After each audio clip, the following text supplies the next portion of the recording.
Hey guys, what's going on? This is a Twins of Destruction back with another video, and today we are going to be talking about the ending of Assassin's Creed Origins, and I'm just going to explain some bits that some people may or may not have been aware of, and just going to talk about the ending overall and where it could go with the Hidden Ones DLC. So, what I would officially call the start of the ending would be the beach scene, whenever Bayek has to go and talk to Aya one last time before she leaves for Rome, and both of them agree that their love life cannot continue, or just their life together cannot continue, and they split up, and they talk about how their creed, which I'm assuming they're mentioning their Medjay creed, which was to protect any innocent or anyone in danger no matter their status, and obviously that merges into the Assassin's Creed, but just in general they talk about how that's more important than anything right now because of after what happened with their son and all the people they went through and all the trouble they went through to go and try to stop the order in Egypt. And then they start what they call the Hidden Ones, and how they will use stealth and not be seen by their enemies and be just unknown to the world. And that is what anybody could tell. And then in the background they have the Assassin's Creed music playing, so it's like a badass moment of like this is the actual start of the order. It's like a homage to just the order in general, because this is the closest that it's ever gotten to. Maybe in the Hidden Ones DLC it'll actually span out more, I kind of hope, because on the cover there's Bayek. He has a more refined outfit with a more refined hood along with two other assassins, but that's for another discussion video on the DLC. But as of now, Aya goes to Rome, and Bayek stays in Egypt and kind of holds the fort. So, if like people were confused why Aya left, it's just because after all that's happened, they don't want the Order to get away with it, because they realized it's a lot bigger than in Egypt. It's also in Rome, because whenever Caesar fled, it's a lot bigger in Rome. And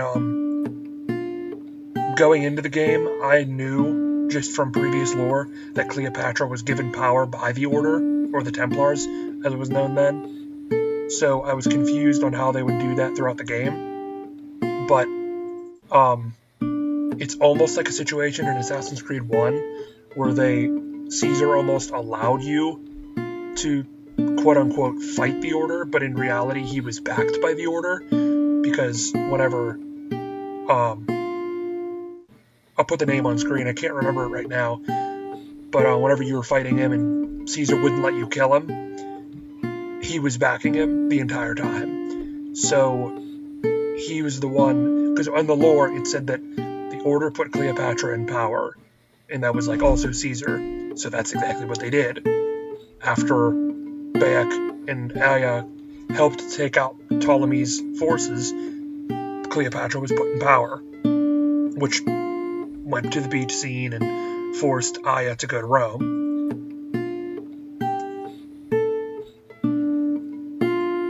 So, before Aya goes to Rome, she leaves with Brutus and Cassius, who, if you don't know who Brutus is, in the lore that was established in Assassin's Creed 2, he was, just in regular history in general, he was the one who pretty much got the killing blow on Caesar in the Forum whenever he got killed. And in Assassin's Creed lore, the Shroud is what the assassins used trying to revive him, because after a defeat in Macedonia, Cassius was killed and Brutus fled, and he felt guilty and killed himself. And so they had the Shroud already, so that's just a whole different story on how they got the Shroud. But just in the history, like I said, that's how Brutus is involved, because he was a big player in the Assassins. So they leave for Rome, and one of the first things you hear Septimus say during the first battle in Rome is that Caesar is the father of understanding. And that really hit me, because that's a term that is always used by the Templars. So we're first introduced to the Order of the Ancients in this game. They were always known as the Templars in the other games. And the Templars followed the Father of Understanding. So what does that have to do with the Order of the Ancients? Well, from what we know, the Order of the Ancients, like they had said in the game, the Order of the Ancients is a lot bigger than in Egypt. So maybe, just maybe, the Order of the Ancients is what the Egyptian region had called the Templars. Just kind of like how there are Roman gods and Greek gods. They're almost the same god, it's just different cultures called them different things. Because then when you go to Rome, Caesar was already there, Septimus was there, and whenever Aya asked where the staff was, he said that the Order has it. So whether they evolved from the Order of the Ancients to the Templars, the Templar Order, or it's just something that the Egyptian region known them as the Order of the Ancients, or the Templars. Like it's more or less a formality kind of thing. Like one region would know it as more formally, and then the other might not. But that is actually interesting because we got to see the evolution of the Assassins and a little bit of the Templars. Not so much of the Templars, but I think that's evolution on itself, because the Father of Understanding has always been such a unique thing. Like, who is he? Is he a person? Well, clearly Septimus thinks that Caesar is the Father of Understanding, but is it like a being? Is it like a figurative thing? Is it like a title just for like the leader of the Templars? Or who knows? Like, it's just the first time we heard it in recorded history, because this is the earliest the Assassins have been formally introduced. So then it goes on, and Aya goes into the Forum and kills Caesar. And you're probably thinking, oh, it was 30-some people, Brutus and Cassius, that killed him. But Aya was wearing a cloak, so nobody probably knew her specifically. So that's a quote-unquote loophole that they can go around. And something I heard online was, why didn't Brutus use his dagger? He just had a regular dagger. Well, it's much like an ancient legend. Brutus didn't really use his dagger to kill Caesar. It was written that he used his dagger. It makes him seem more important that he used this special decorated dagger to kill a dictator, tyrant, overlord. But in reality, he just used a real dagger. That's just something that I saw online, and it kind of bothered me almost, because it's nitpicking beyond the extreme. And it was kind of just like, don't you know legends? Like, that's how they're told to make them seem more extravagant. But that's just beside the point, because the most important part, I think the most interesting part of the game, was when Aya disowned her former self and became Amunet. If you didn't know, Amunet was a part of the Egyptian Brotherhood established in the lore in Assassin's Creed 2 with all the tombs. There was the Mongolian assassin, there was Darius, who was also referenced in the game, the Persian assassin who killed Xerxes I.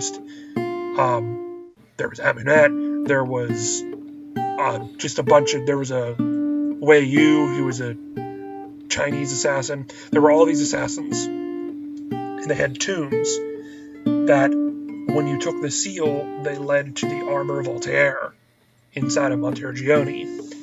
Well, because Amunet was the one that killed Cleopatra, and they already had this lore already established like 8 years ago. So I was wondering, going in the game, how are they going to do that? Is Amunet going to be a part of the Order? Is she going to be, like, later on, is Bayek going to train her?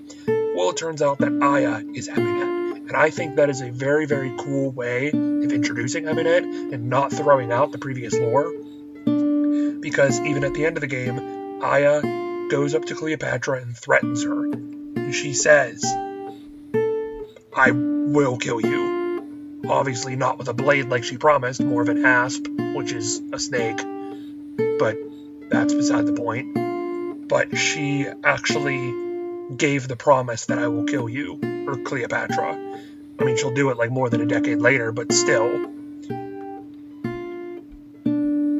So now, with the Hidden Ones established after Caesar's death, we are not right there at Cleopatra, but my theory, or our theory, is that in the Hidden Ones DLC, We don't know how far in the future it will go, but our theory is that you will get to play as Cleopatra, or Amunet, killing Cleopatra, because that would finish up full circle on all the lore that we already are established and have established in the universe, rather than just leaving it open-ended and leaving it in like written form. We actually get to play it, because we already got to play as Amunet in general, so why not finish her story? And the Hidden Ones, I doubt, will only be with Bayek, even though the main synopsis is that he goes to Thebes in Egypt, and it's the Red Sea, Thebes in the Red Sea. There's not really much known about what is going on, but from the end of the game, I can assume, and like I previously said about the cover art with the more formal assassin attire, I can assume there is an order uprising in Thebes, or just news of the order, so they go and take them out, and then it obviously, or hopefully, will introduce more of a bigger surprise, maybe some kind of another First Civilization temple, kind of like in the Dead Kings DLC for Assassin's Creed Unity. It introduced this huge temple in the Piece of Eden, and that would be really cool, because it's not that there wasn't enough Pieces of Eden in the game, but they kind of left them open-ended with Bayek leaving the apple in Alexandria. And hold that point, because I'm going to talk about Alexandria in a minute. The last thing I'm going to talk about is what I also heard online, was that, like I said, in Assassin's Creed 2, you can go to Amunet's tomb to get the seal. Well, there's a sarcophagus in the tomb. How can a sarcophagus be in Egypt and in Italy? Because in present day, obviously, Layla Hassan goes and gets Amunet's DNA so she can play as her. Well, how can her tomb be in Egypt and Italy? Well, it's the simple fact that it isn't. It's only in Egypt. There's a sarcophagus that's empty in Italy. It's a monument. It doesn't have to have a body in it just to memorialize someone. She is a hero in the assassin's eyes. They built her a coffin, an empty coffin, just kind of like when you bury someone that doesn't have a body readily available. You just bury them. So there's my answer to that. And lastly, the last thing I'm going to talk about is in the Hidden Ones DLC, in modern day, William Miles and Layla Hassan will be going to Alexandria and getting Bayek's Apple of Eden that he had left in the assassin's base that may or may not have been moved, but as of right now, all we know is that it's in the assassin's base. I'm thinking that they are going to go there and they are going to get the apple, because at the end of the game, when you talk to William, he says that they have about an hour until they leave for a helicopter pickup to Alexandria. And obviously, if you played the game, Layla doesn't join the assassins, but she doesn't ignore them. So she is going with William to Alexandria, and I doubt they will make us wait 2 more years to play another game that will continue Layla's story. And in the comics, I guarantee you she's going to be there. So whether they tell the story of Alexandria in the comics or in the Hidden Ones DLC, keep an eye out for it, because I'm going to be talking about it all over this channel with future DLC news, future comics news, books, all the stuff that will explain more about the ending in the history of the Assassins and Origins in general. I really hope you guys enjoyed this video, and I will catch you in the next one. Please like, comment, and subscribe if you did enjoy, and follow our links to social media accounts below. We try to keep up to date on all of those, on when our next videos will be posted, so do that. Thank you, and I'll see you later.